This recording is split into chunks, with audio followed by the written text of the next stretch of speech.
Howdy. I had a great conversation with David for the New School Free Press. I don't know if you saw Yes, that. Yeah. yes. I wanted to ask, when you're improvising, and David, maybe when you're songwriting, how do you stray away from like conventions? And when you're doing something like this, do you expect the players to like stay within the confines, or are you allowed to like free up? That's, I believe, 3 questions, sir. I'm happy to take a shot at them. David. I will reply relative to my own album. There's an album by The Vicar, which, when I made it, I remain convinced that I was making a perfectly sensible, perfectly normal pop album. To me, this was perfectly accessible. This is not intended to have anything odd about it, other than the fact it has no drums on, just because I don't hear music with drums. But other than that, it seemed to be a perfectly sensible album.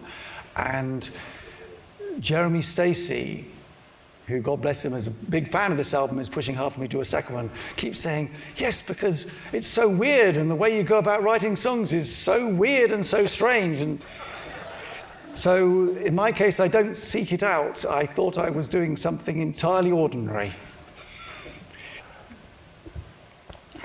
A characteristic of the master musician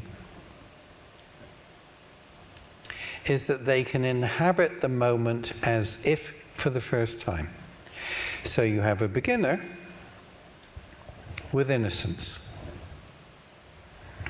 And then 50 years later, are you still innocent? There is the assumption of innocence within a context of experience, which is a capacity only of a very highly trained and experienced musician, conventionally referred to by the term master musician. Now, within the various incarnations of King Crimson, there are different approaches and different answers to these questions. The brief of the final incarnation of King Crimson was different to earlier incarnations. The brief of the final King Crimson was recapitulation and completion, and it was essentially addressing repertoire-based material. What I would do every morning was write a set list specifically for that day, so that when the team arrived at the venue, the set list was fresh for today. Any sequence moving through a sequence in a process, if one element changes, everything changes. Another way of how to engage with that is challenge. Now, had any of the musicians within that band shot off in a different direction, the prime rule is you follow the person leading. This was the assumption, for example, 1972-74.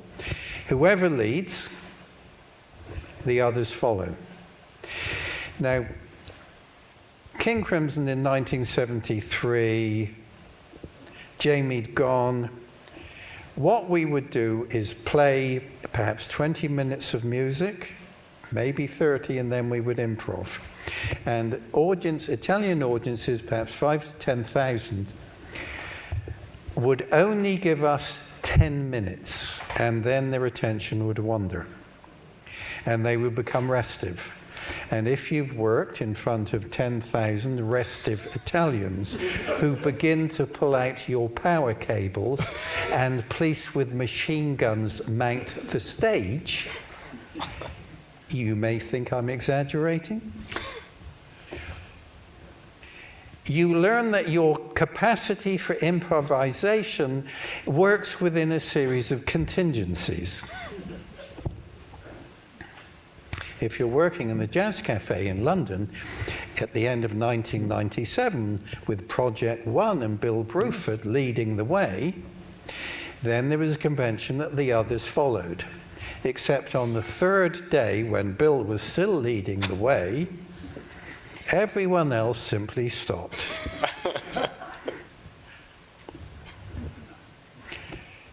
I just throw a few words out there in terms of improvisation. Challenge, technique, experiencing, being open to the moment, trusting the musicians you're playing with, and sometimes you can trust the audience. And then we get up and fly. Thank you for your excellent questions. Thank you, boys. Have a great rest of your trip. Thank you.